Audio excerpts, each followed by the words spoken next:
Hello, everybody, and welcome to the creative smartphone photography show for today. I'm Sab. Hello, you're here in Paris. Do I have an excuse for going live 5 minutes late? Possibly. I'm not sure. I could make one up, or I could say I was having technical problems. This is my mug today, and as you can see, it's a Barcelona one, with lots of Barcelona thingies on it. What's that? That's one of those crazy Gaudi things. That's I think that's Columbus pointing out in the wrong direction. It's a bit of a joke. He's supposed to have conquered America, and he's pointing out towards Greece or something. There's a huge dildo. This is some palace or other, another famous house, and Sagrada Familia, there it is. Hey, look, London has the gherkin, right? So, but more to the point, it's black and white. Have you noticed? My mug is black and white. Yes, it is. And that's the theme tonight. I'm going to look at lots of amazing black and white photographs from you. Thank you. Say hello. Say hello in the comment. It's Nazanin. Hello, Nazanin. I'm doing fine, thank you. Doing very well. Yeah, even if it is Sunday night, I'm still, thinking that it's a good place to be. Anyone else going to say hello to me? Do say hello. So, going to zoom right into it. Going to try and, this is what I was having problems with, sharing my screen here. Okay, there it is. Still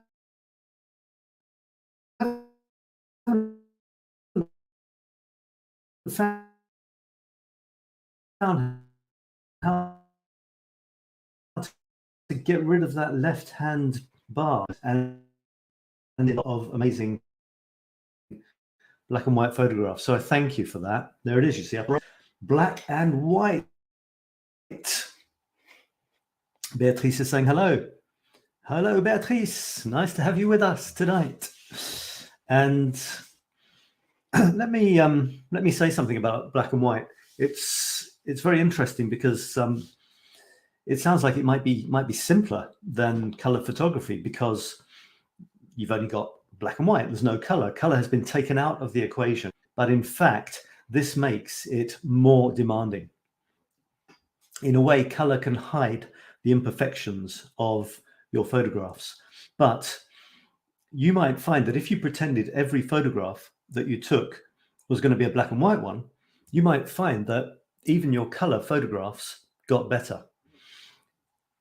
And I didn't tell you this beforehand. I didn't give you any hints, but there's 2 or 3 ways of making your black and white photographs stronger. And there are, and you could take a particular type of black and white photography, such as portraiture, and look at that and look at ways of making those stronger. For example, in black and white, you've got to pay more attention to the light. The light and the dark in the photograph become much more obvious in black and white. Separating areas becomes more important. If you've got a mishmash of stuff, color can sometimes rescue it. But if it's black and white, it can become almost impossible to know what you're looking at. So clear lines, strong areas of black, strong areas of white. I mean, we say black and white, but it's normally tones of gray. But another thing, the more contrasty it is, the more towards black and towards white it is, the punchier the photograph too. So let's have a look at some of your photographs, shall we? And see what you got up to. It was one of those things I started off thinking, I'm not sure how this is going to go. I'm not sure if it's a big success, if people are going to contribute. And then as the week went on, as often happens, more and more of you started to contribute. And in the end, we had lots and lots of shots. Now, I'm not sure whether I should go. I'm thinking I might go to the bottom way this, because I normally stop at the top, but that's the latest, the newest ones. I'm going to actually go to black and white shots of course, my computer will deceive me. So how did you find it? Tell me in the chat. How did you find this assignment? Did you find it easy? Was it difficult? Was it tricky? Did you try to take self-portraits like Laurel did here? Did you feel a bit embarrassed? Let me know. I saw people's photography developing over the week as we actually do it, and you saw examples from other people, and then you got ideas, and then you tried out other things. So this was wonderful. Right, chugging through, you can see a few of these at the beginning. So what I'll do, we've got quite a lot of photographs. What I'll do is I'll try and say the thing I like best about each photograph, and then move on, or I'll never have time to comment each photograph. So one aspect of it better, and good at that. You might see that my connection is not necessarily in the best of shape here. There was a question about, does it have to be literally black and white, like zero color, or can little bits of color creep in? I think that was the beginning. Okay, that was me showing you a black and white photograph just to get you going, really. I'm not saying it's amazing or anything. I'm just saying, look, don't be scared. Here's a black and white photograph. Go for it. Oh my God, there were so many. There were so many. All right, I think now we're at the beginning. So this was me saying, go for it. Take self-portraits. Do anything you like. There it is. There's the theme. So that was me. Candlelight, literally candlelight on my face. Quite a big candlelight, but that was it. And behind me, I did have a light lighting the wall behind, or it would have been completely black. Lighting the wall behind with an unseen light made me stand out from the background. And there's that kind of curious thing on the right that sticks into my ear. It's actually the top of the cupboard. So, you can do things with even just a candle. How about that? I also filled the frame. You see, there's no extraneous detail. It's me and the candle, getting all up close and personal. Say hello if you've just joined. Say hello if you can in the comments. I'd love to see you. All right, so let's go. This is from Teresa, and I love the panels of white with the black lines, which are the windows, which are echoed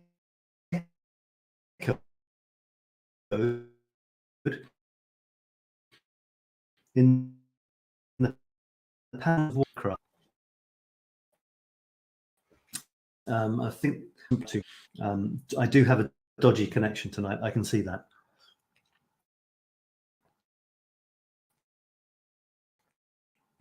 Okay, there you go. Areas of white or gray with these little lines. I like that a lot.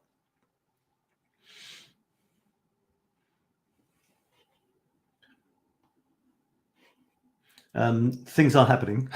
Haven't frozen, but it's taking a while to come back. Oh, it's gone right back to the top again, hasn't it? Okay, well, I'm not going to chug through it again. Let's just go right to the first ones that we find. In the time that it wants to take. Oh, yeah. Okay, so it's zoomed off somewhere. Let me try and come back here. Maybe if I click on there.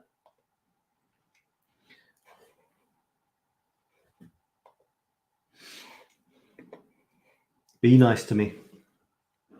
There's people waiting here.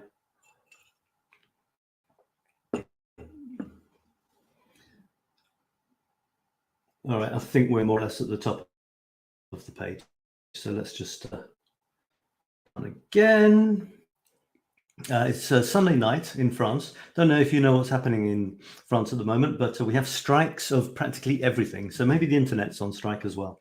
This is Dorothy experimenting with something I said that she could do, and that's put her head next to a window with the light coming in and take a shot. Now, this can be really interesting, and I think you can learn a lot from these. I'll try and blow it up. I hope it doesn't take forever to go back to it. So there she is, looking maybe into the light, maybe not. Look at her eye. Look at her eye on the left there.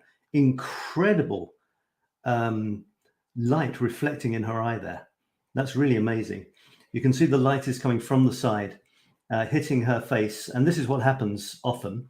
The right-hand side of the face, as we look at it, is blown out. The detail's gone. There's still detail on the left. Very often, unless you soften the light, you lose detail. Either the side which is away from the window is too dark, or the one nearest the window is too light. In other words, it's all the detail is gone. Well, you know, you can accept that. You can go with it, or you can try and find a way of reducing the harshness of the light. So I suggested to her maybe putting a curtain. It almost looks like she's got direct sunlight coming in. Maybe not, but almost. And because there isn't a harsh shadow of her nose on her cheek, that would be direct sunlight. But still, it's pretty harsh, isn't it? I would suggest possibly covering the window with a white curtain, if possible, to reduce the contrast down. Here it looks like sunshine is coming in. It's actually on her face. You see the nose shadow, which isn't always too flattering. It's not always too flattering on the skin either. Harsh sunlight coming in. So it's a strong portrait. It makes the image much stronger and punchier, but it also makes it less flattering if that's what you're looking for. So the detail is great.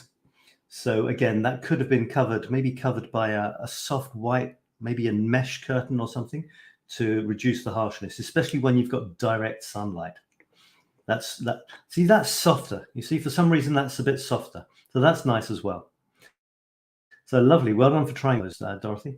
And it's not always easy, you know. You have to be brave to not only to take your self-portrait, but to show it. That, you know, it takes courage to do that. So well done. This is Thomas. And this reminded me of a Dead Can Dance album cover, which was just very dark, almost black, with just a few little hints of white. This you could call low-key. Or, you know, it's overwhelmingly dark with just some little highlights, and it's a very strong and impressive image. One little leaf, that's all you need. You just need one little leaf lit against the dark background, and you've got a very impressive photo for posterity. This is Thomas's shot. Look at that. Incredible, isn't it? It's literally black and white. There's no intermediate shades of gray. And in some apps, you can do that. You can say, forget the intermediate shades of gray. I want black or I want white. And I don't want anything else.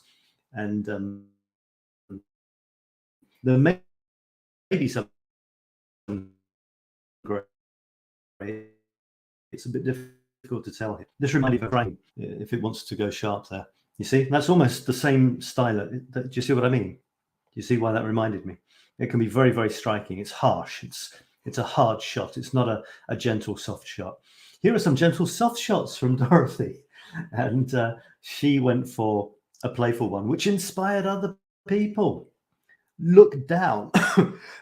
Look down towards the camera so that your hair is hanging in a sort of crazy, wild style. I did it as well, but I don't know, it didn't quite turn out the same with me as with Dorothy and I think Christina. I don't know if you can guess why, but oh well, never mind. By the way, when you look down, your chin sometimes doubles or triples up. You know, that's just one of the things you get when you look down like this. So you might want to find a way of sticking your neck out whilst looking down, so as not to get that sort of you know, the chin's the neck folding up. Happens to everyone, even kids. Just a little pointer there. Isn't that a lovely, beautiful, soft portrait?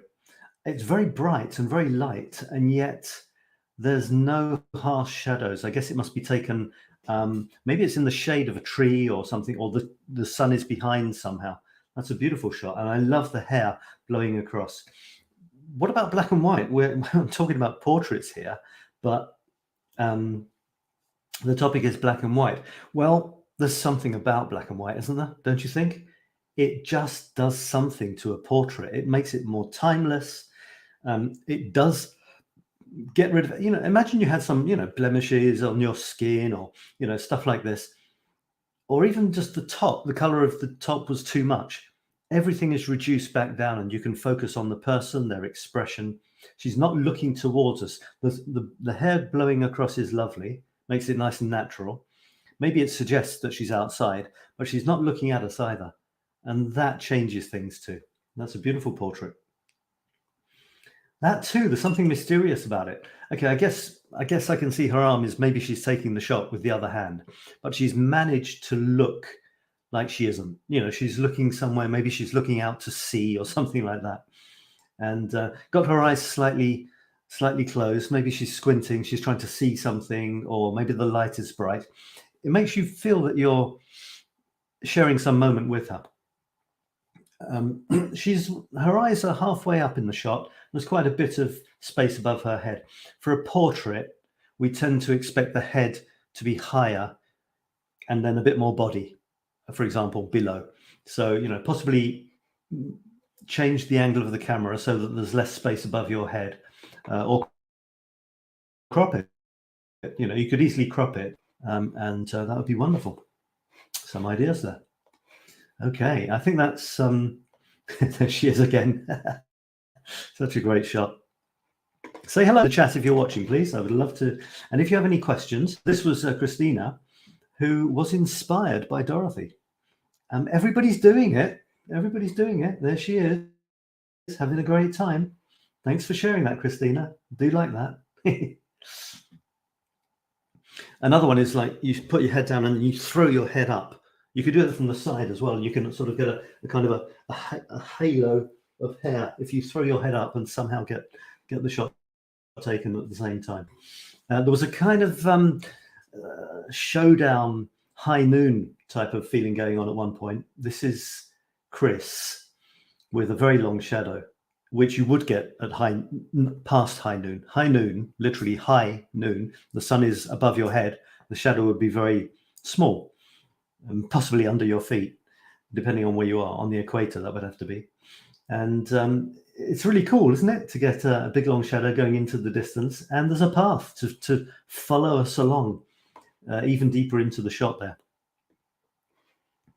So that's a cool one. And also, I think I'm just realizing something now. Laurel's similar one seemed to be upside down. Now, this has just occurred to me that she might be doing that because she's in Australia. So her shape upside down. So that's pretty cool as well. And she's got a kind of hat as well.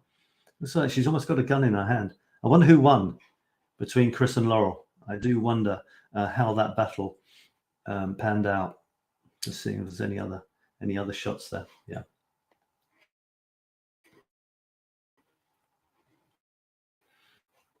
This was from Dorothy, and a very strange lighting effect. It could be light shining off the table, which seems to be, it's just occurred to me, it could be the light, the sun bouncing off the table and putting this strange sort of UFO, flying saucer type of shot thing on the wall in the shadow area. So that was well spotted, wasn't it? Quite a simple shot with this intriguing bit in the middle. It's soft grey. There's no sort of harsh dark bits, and there's no bright white bits either. So it's a very soft, muted sort of shot. Part of the fun of this sort of exercise is to see what happens. Is often an unknown area for many people. You don't know what it's going to look like, so try, and then you'll find out. So there's no right or wrong. In portraiture is a good example of that. You don't know what's going to look good and what isn't. Try different lighting effects, different expressions on your face, looking in different places, looking down, looking up, looking straight ahead, out of the window, looking towards the camera. Try them all. See which is the one that, yes, that's the one I like best. There will be one, if you try lots of different poses in self-portraiture, one of them you will think, wow, that's really special. I haven't seen myself like that before. That's quite something. And that's what you get from experimenting and not just having smiley shots staring at the camera. Dorothy says, Dorothy's watching. It was quite fun and challenging photo week. You did a great job, Dorothy. And we're still on your shots. They just keep on coming. Here's the spider adventure, black and white spider. It's a very, very grimy shot, maybe because the spider was a little bit smaller than you had us believe, and you had to blow it up a lot. So, yeah, it really does look quite fearsome, though. It looks quite scary. and you told us the story of that. This one, at first, I thought this was black and white. I must have looked quickly on my phone, and I thought, it's amazing to see a passion flower without any color. But, Chris managed to get everything out except some purple. And it's quite an extraordinary flower, isn't it? The passion flower. And that's what it's called, isn't it? Really such an extraordinary flower. And interesting to see it treated differently. Normally you want its color because the color is so striking. But I don't know how you did. You got rid of all the colors but the purple. But it's a great effect. Very interesting indeed. What is black and white photography? Does it have to be just black and white or only gray? Or can it be toned and tinted? There's a type of photography which is, if you think black and white photography, it's shades of black going from 100% black, which is pure black, right the way down to 0% black, which is white. But if you start with another color, like a very dark, like dark red or something, then the photo can go through all the shades of red to nothing, which again is white. So it goes from like 100% red with no, right the way down to zero light at all. It goes, instead of going from black through gray to white, it goes from black through red to white with all the different shades of red. And you can do that with any color. Tinted photographs, So that also, I mean, is that black and white photography or is it monochrome photography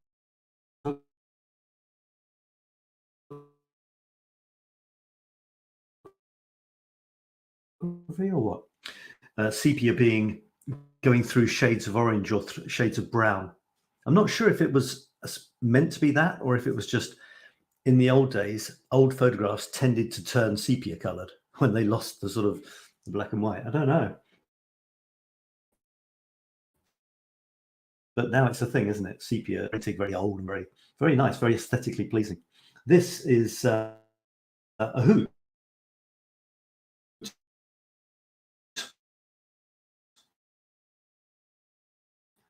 Says Chris, and in there.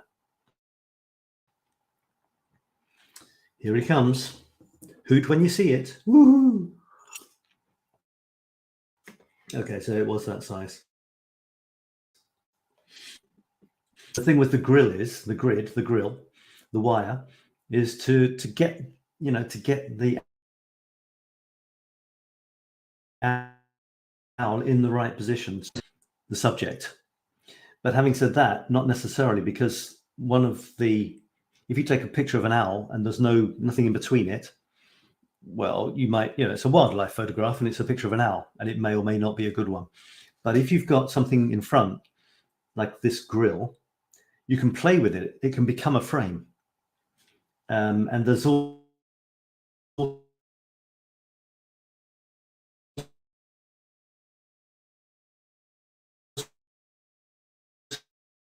so there's these, it looks like trees. Ingrid,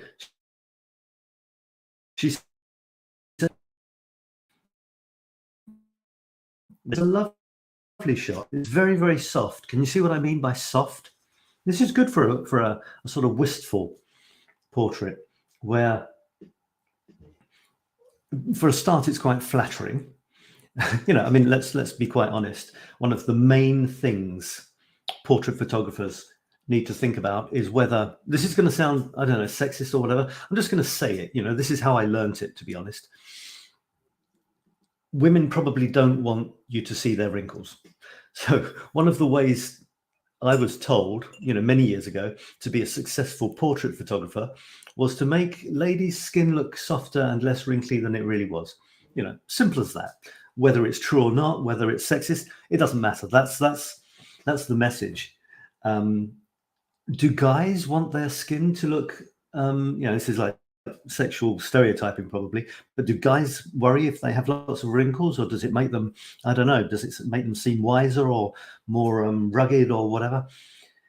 In the end, it's a very personal thing. But, as a general rule, for example, soft focus filters for the brides at weddings, they exist for a reason. So all of that to say that the soft gray, the soft light, there's no harsh sunshine, really nice, soft skin tones. And in the background, out of focus, but you can still see what it is a church. So she's out, and look at that hair, that lovely blowing hair. It's kind of fun, isn't it? So well done for going for that, Ingrid. She did say, she said something about, she said, I'm pretty proud of this shot. I just like to know how, oh, I need to unplug my computer in. That might help.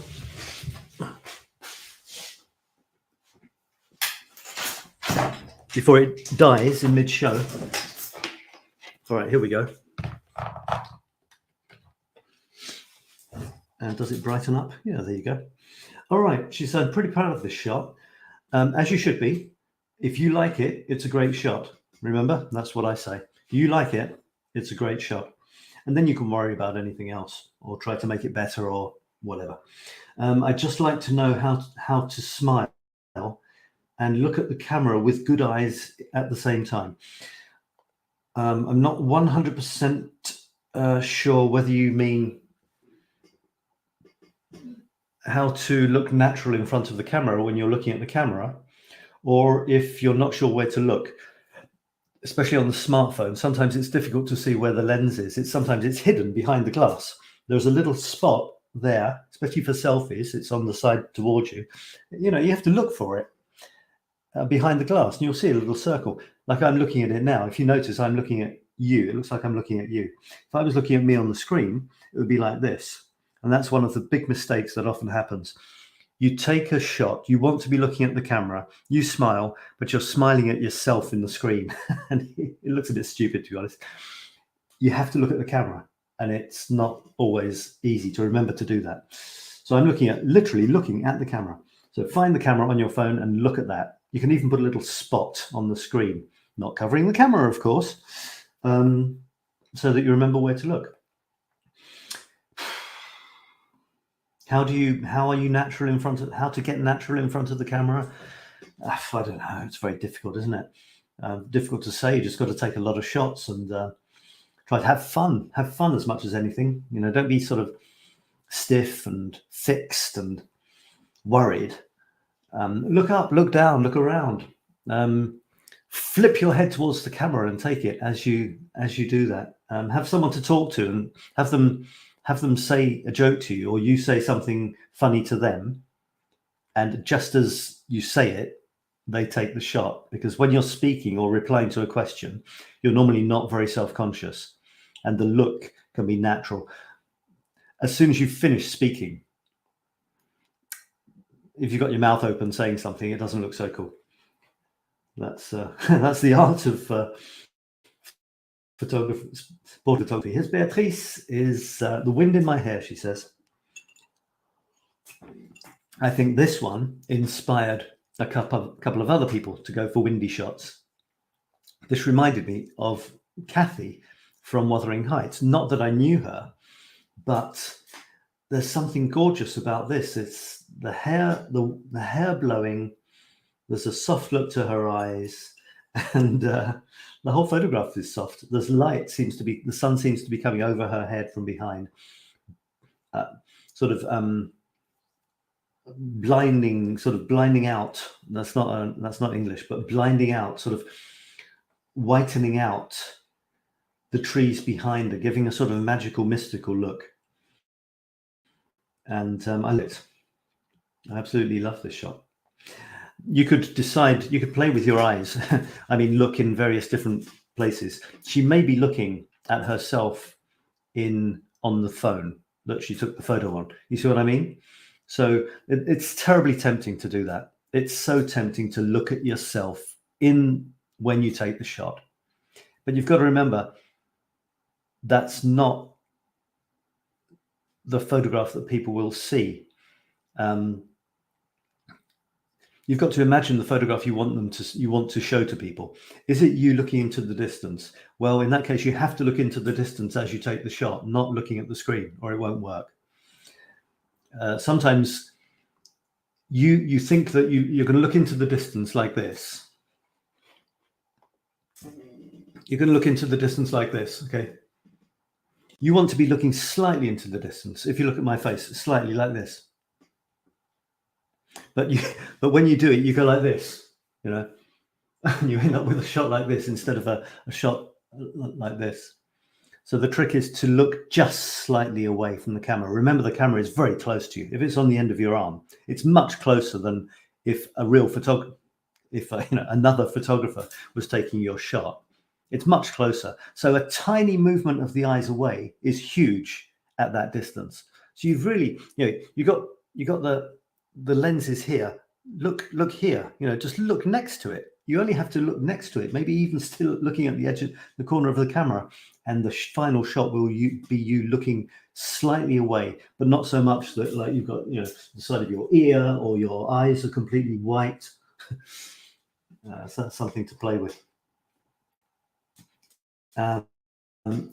Let's go on. By the way, we have to. This is for you to vote. We have some votes here for the theme for next week. And how are we doing for time? Halfway through, I guess. Oh, more than halfway through. Any more comments, please? Which are the ones you like so far? Please let me know. And did you find this exercise difficult or not? If you're watching the replay, hello. And please say hello. Even if you're watching the replay, I would love to know that you watched. Keep your comments coming in as you watch the replay as well. That's fine. I will see them. We will all see them. So here are the options for this coming week. Something broken or damaged. Okay, so it could be a broken toy, or could be peeling paint on something, a broken vehicle, something like that. Could be a smashed cup, or a cup with a chip out of it. With you holding it in the hands, you still cherish it, even though it's not in very good condition. All sorts of possibilities for that. A childhood memory, that could be any sort of old childhood toy you have, or an old teddy, or a loved book. And if you can incorporate it into a scene, in other words, for example, you holding it, or your granddaughter holding a book that was precious for you, then that would be wonderful. Having said that, it's on 5%, so it doesn't look like that's going to win. Looking through something, any frame you can imagine, including, your fingers. Why not? It doesn't matter. Anything, shooting something through something else. So that could be about frames. It could be, you could find very original things to shoot through. That could be good. And yellow, which is in third place. So please vote. 2 votes. You can vote for 2 things, and then we'll choose that a little bit after the show is finished. Here's Bear again, playing with light coming through a window. Now this is interesting because the window is in the shot. This is a choice. Doesn't have to be. Like Dorothy, you didn't see the window. You just saw Dorothy. Here you've got Bear and the window. The window is striped, but the light was not strong enough that, or the light inside the apartment was also strong. So, because what they do sometimes is you've only got the light coming through the window and the room is dark. And when you've got a striped blind or something, you have the shadows on your face, which can be pretty amazing. You could have an eye in the light part and the dark part of the shadow on the face surrounding it. Can be very strong. That's not the case, but this photo is equally strong. And the face isn't obliterated. You see the face fully. It's very nice. And yet the stripes of the blind contrast very well with the silhouette, the outline of the face, which is, all of the face is very pale and pure and human, soft human skin, dark, framed by the dark hair, and then these hard lines of the window. So it's really cool. Really like it. And there's another one. And this one is completely different, isn't it? This is really interesting. She's looking away. It's a bit fuzzy. Her face is nearly at the right-hand side. Now, this is interesting because normally, if you want one of those rules, it's if a person is looking in a certain direction away from the camera, they should have space to look into.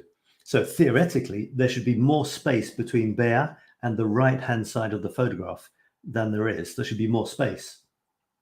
And there should be less space behind her head. But the great thing about rules is they're made to be broken. There aren't rules in photography. There are, but they're not real ones. In other words, you know, you're not going to go to prison if you don't follow such and such a rule. Rules are there, they're guidelines. Some people think they're helpful, but they very quickly become prisons. So I think it's great that this breaks the rule that there should be space in front of a face that is looking in a certain direction. I think it's great. I'm sick of, sometimes there are rules that make me, I get sick of photographs that follow the rules. You know, I think, please break a rule. You know, there's a rule, for example, which says don't put the horizon in the middle of the shot, literally halfway up and halfway down. Don't do it. And I think in general, that's a good rule. Doesn't look good. You know, it's something weird. It doesn't seem right for various reasons I won't go into now. So what do people do? Well, they put it 1/3 up, the horizon 1/3 up, a lot of sky, or maybe 1/3 down, so there's a bit of sky and twice as much land. That's fine. But very quickly you think, oh my God, they're just following the 2/3 rule. They're, you know, at least they're not putting it in the middle, but it's still following a formula. So anything that breaks that is a bit of fresh air. It's a bit of a relief. And I took a photograph recently where I put the horizon about 1/10 of the way up from the bottom. I don't know if you remember it. I don't know if I could find it, but it was looking towards Paris, a huge orangey sky and a tiny sliver of land, which did happen to have the Eiffel Tower on it. I wonder if I could find it. I don't know if I can find it.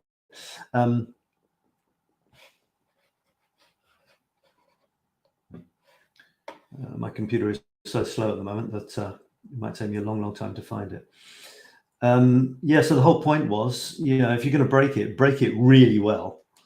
So, you know, the rule said be it 1/3 of the way up. So I put, in other words, not in the middle. So I said, you don't want it in the middle? Okay, I'm going to really not put it in the middle. And I put it way, way down. And I thought it was amazing. I loved it. There it is. This isn't a black and white shot, but it's kind of almost monochrome, isn't it? There's just tones of orange. So there's an example of taking, I don't know what it is. I don't know what it is. The rule is have the horizon 1/3 of the way up or 1/3 of the way down. And I've gone to an extreme. I think you get the point there anyway. So I love this. I mean, a normal rule for a portrait is that it should be sharp, you know? Well, it's not. And because it's not, it's even more enigmatic and attractive. And it also gets rid of the wrinkles. I'm not saying that she's got wrinkles. I've got wrinkles. This is John. Hello, John. New boy in the group, friend of Teresa's, I think. And he says, this is a frequent muse of mine, covered bridge in Burns Park, Arkansas. Don't know this, don't know where this is. And I like the idea that a bridge is a muse. It's a strange bridge. It's got a roof and things. Nice shadow, reflection in the water there. And a very misty, mystical sort of scene. I'm kind of wondering, what is that? Is it snowy? Is it grey? Or is it actually the light sky, but it's just light? And the barrier at the front, which is nice, gives you foreground interest. Without that, it would be a very flat shot. Whereas with the barrier, we have a feeling of near and far. So thanks very much for contributing that, John. And I hope to see lots more shots soon. This is Thomas. I commented on this. I said, that's a corner. It's not a corner, it's the top of a building. But I was thinking of the theme from about 2 weeks ago, which was corners. And I thought, hey, that's a corner, that is. And well, it's pointy, isn't it? And Thomas went on about not getting any birds in there, because I always get birds in my shots, you see. That I have a lot of bird friends in Paris, and I just say, I just need you to go there, guys, just a bit higher, a bit to the right. Thanks, that's it. So I think Thomas was bemoaning the fact that he didn't have any birds there. He's done something with his logo there. It's actually falling off the bottom right, which seems to be a new style of his. I think it's pretty cool. It's just enough to see that it's a 23, like 2023. You see the TR still, but he's moving it off the shot, which I think is kind of cool artistic move there. Tiny bit of sunlight on the interesting, very interesting shot. As many of Thomas's shots are. Nazanin, sunset, all colors gone. So I'm guessing this is a color photograph, but this is what the color was. You get this as the sun goes down, the color drains out of the sky. There are phenomena which do happen. There's a thing called the blue hour, which is, I think it's around sunset, or it's just after sunset when the light goes bluey, and you can get some interesting photographs in that time. But this is really almost 100% silhouetted black and white, and it's pretty striking. You can see is that the sun? Because if that's the sun, it's not quite sunset, so I'm not quite sure what's happening here. She's shooting, I would say that's the sun above the lamppost. She's shooting into the sun. This tells the camera, whoa, there's way too much light. I'm going to shut down the exposure and let much less light in, which that effect can almost make it look like it's nighttime in the middle of the day. This was probably a perfectly bright day. The houses here were completely clear. You could see all the colors, but because she's shot into the sun, even though the sun is behind the clouds, there was so much light. You lost all the detail in the things which are not the clouds. And when that happens, you better make sure that they're interesting things. Otherwise, the photograph will be a bit weird. Silhouettes they emphasize the form of the things which are being silhouetted. So you want to make sure that they're interesting forms and play with the forms so that it's an interesting shot. I like chimneys, love chimneys. There's a lamp there, a bit of just hints of roofs and things. So it's a nice shot. I like it. I mean, if you like it, then it's a good shot. Don't wait for me to say that it's a good shot for it to be one. This is beautiful. This is a blast from the past from Nazanin. It's her mum and her sisters. That is such a lovely memory to have. And, why do we think that black and white or even sepia, this is all sort of sepia, slightly brown. Why do we think that photographs that are black and white have a special feeling? Well, the first photography, there wasn't color. So it immediately transports us back, often to a time we didn't even know. By the time I was aware of photos, color was here. So yeah, there's something about black and white photographs. I thoroughly encourage you to. I'm really getting into them now, and I'm quite excited. I decided to make this week's photographs on my Paris Photo Chronicles black and white, this chapter. So that's 9. I'll see if I can show you what I've been doing. This one here, for example, it's a huge statue. You've got to be really careful because not every subject works in black and white. You have to purify them. I know the word in French, épurer, but I can't work out what it is in English. Purify it, simplify it. You have to have strong shapes, clear forms, striking images without any extraneous detail. Otherwise, it just turns into a mishmash. Trees, for example. I took a picture of a tree in the Lake District, and I think it works quite well in black and white, but that's because it's dead. And against the stark sky, there are these branches without little branches. It's just big branches, pointy ones, and no leaves to get in the way. That works. A full tree with leaves and stuff in black and white, it doesn't look so good. It looks a bit sort of, here it is. It would just be a bit of a mess, and they'd say, shame it isn't in color. So this works because look at those branches. They're just incredible. I'm always struck by this. And when this tree is struck by the sun as it goes down in the evening, it's magnificent. You don't see it here, it's dark, but I made it darker to look good against the lighter sky. But in reality, it's actually quite light. So I think I did, I gave the colored version as well. And you can compare them. Here's the colored version. It actually looks even brighter when it is struck by the sun. You can see this is going into shadow. It was a grab shot. The sun was just about to disappear. But when it's fully in the low sun, it's just the whole thing is orange. It's magnificent. So this does work well in color as well. But in black and white, it's superb too.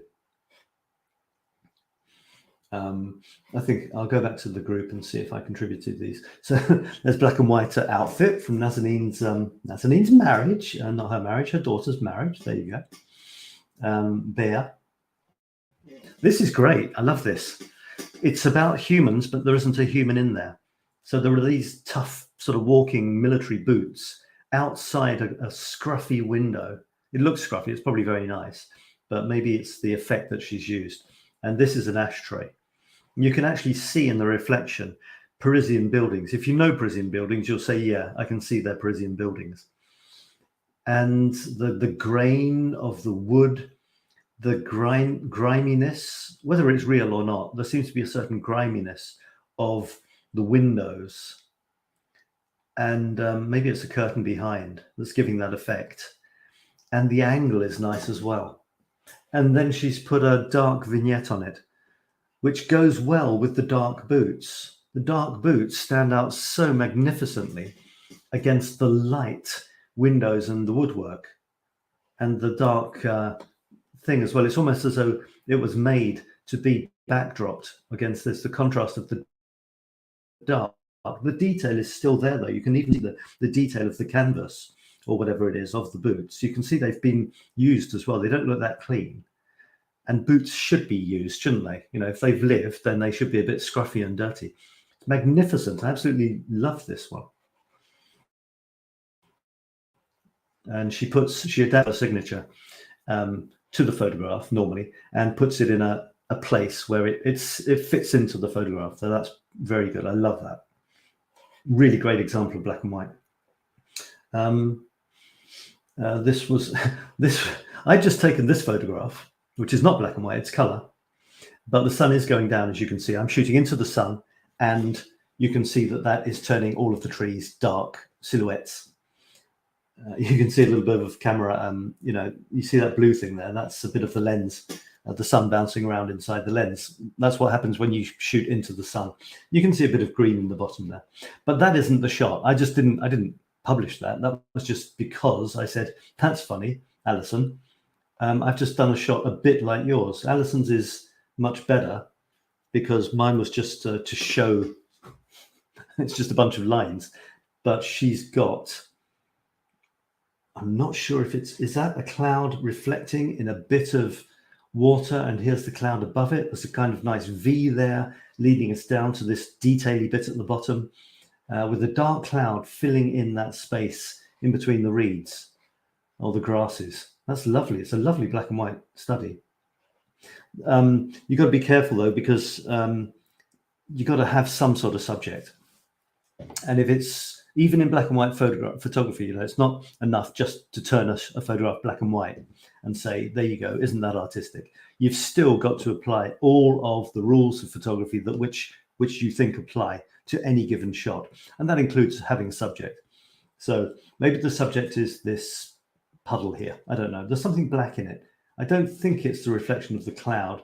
I think it's probably just a bit of raised bit of mud or something. So that could be the subject. It's something to draw your eyes to. The lines of the reeds or the grasses lead you down to the distance here.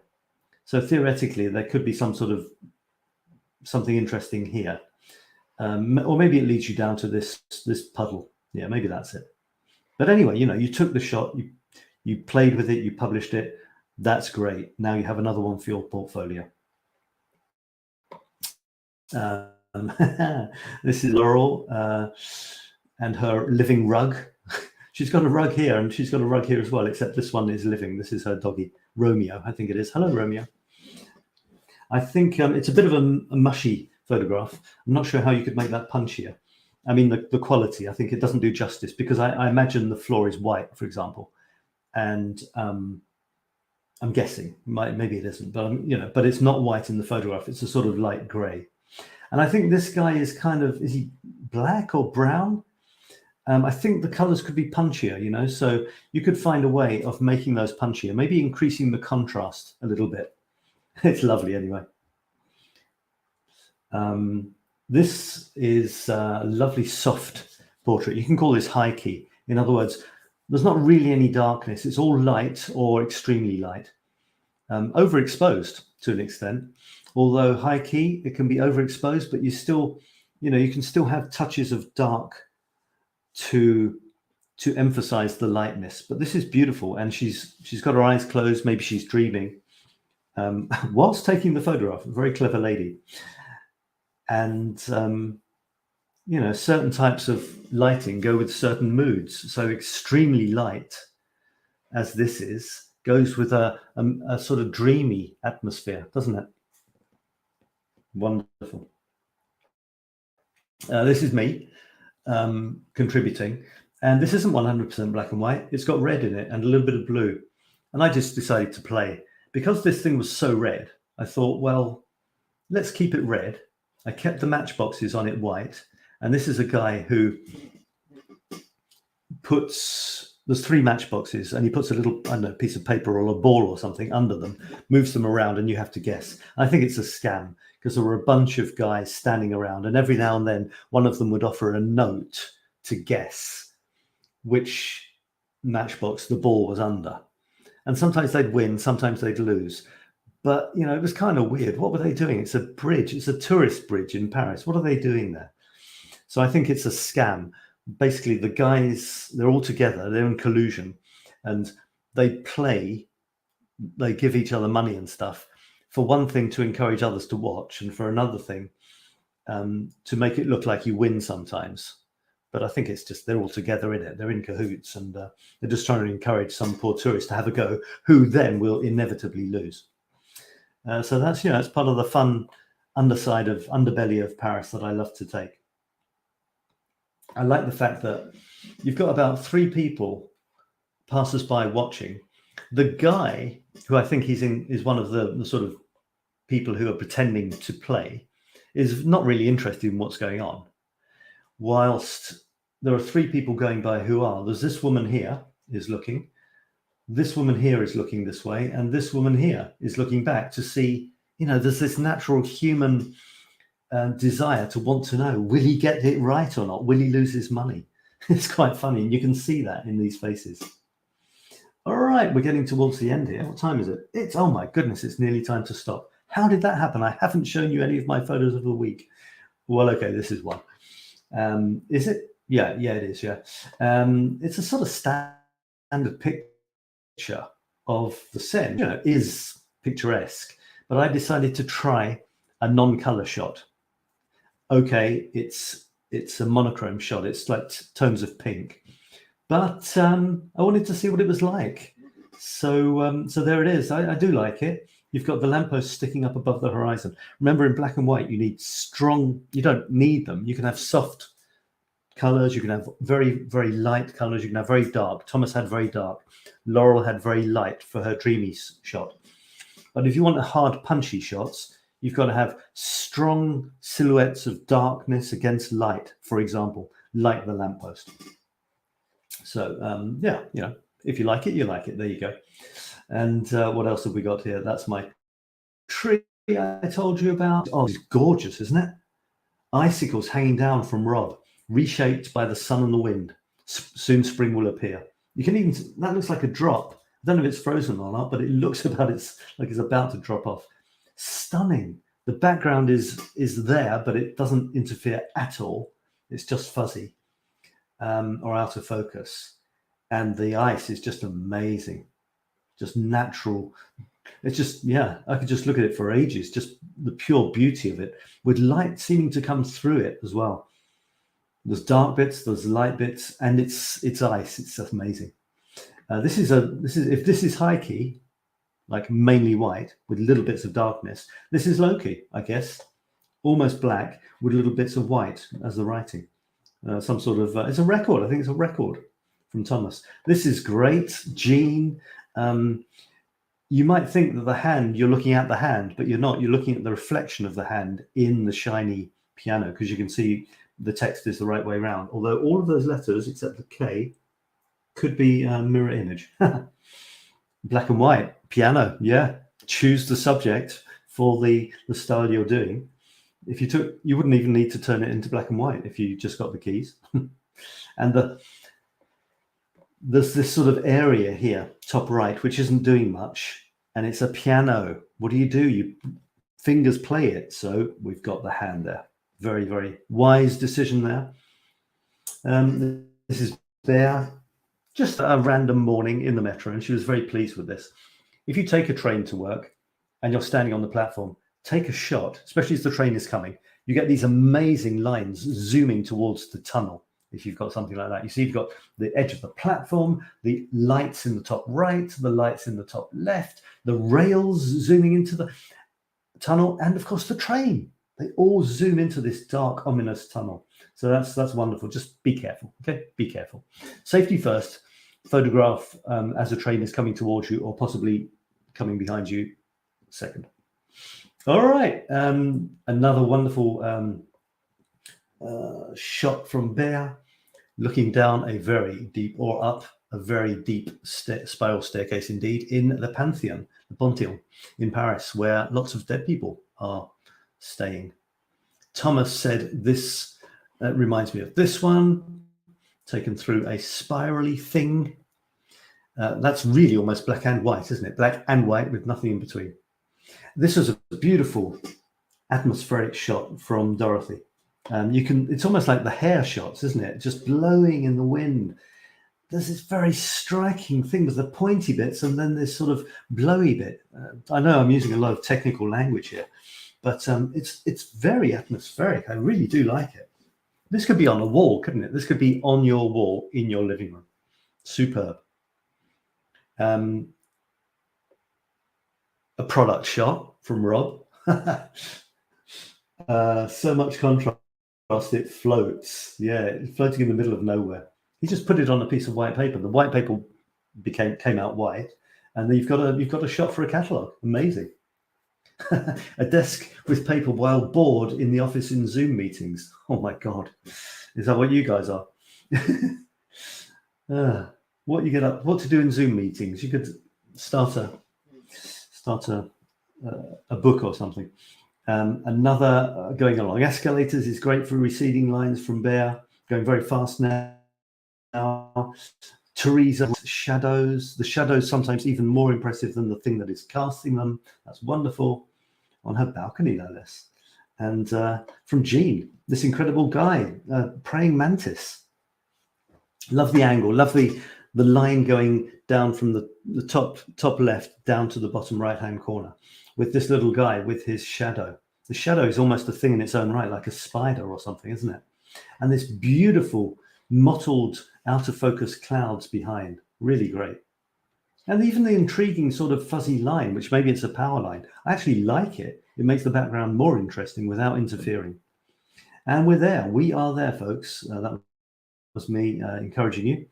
And that's my son walking down a very strange sort of a brand new station. I love that because it's just crazy. It's just completely whited out, just black and white. I think there's no in between tones at all. And I'll leave you with this one. I think that is oh no, there's still more. Another one from Thomas, intriguing as ever. And I think we are there. Yeah. And from Dorothy, beautiful. This is backlighting through petals. You can't beat it. Much, much better than when the sun is shining from behind you onto the flower. Try and get petals from behind. And look at this. you've got the shadow of this petal on this petal from the other side. Superb. And another amazing product shot with great double shadow there. So lighting from behind by the looks of it. Black and white. I miss black and white film, he says. I think that's it. I think that's it. I think that's it. That's it. Shall I leave you with that? All right, folks. I'm not going to look at my photographs. You've seen quite a few of them. I hope you enjoyed that. I enjoyed looking at them for you. We need you to choose the theme for next week. So go into the group, Creative Smartphone Photography group on Facebook, and choose. Vote for two of those things. And let's see if I can actually find them.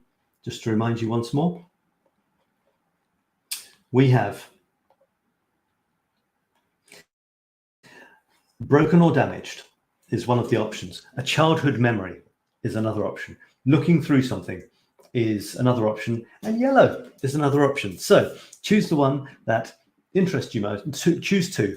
Vote for two of them. And I will tell you what the winner is by tomorrow morning. And you can go and do some more amazing stuff. I will pick 2 or 3 of these photographs that we saw today and do a little highlighted article on those to honor you. I'd like to honor everyone who has taken part. Thank you so much. So many amazing photographs on this wonderful theme, black and white. I appreciate you taking part.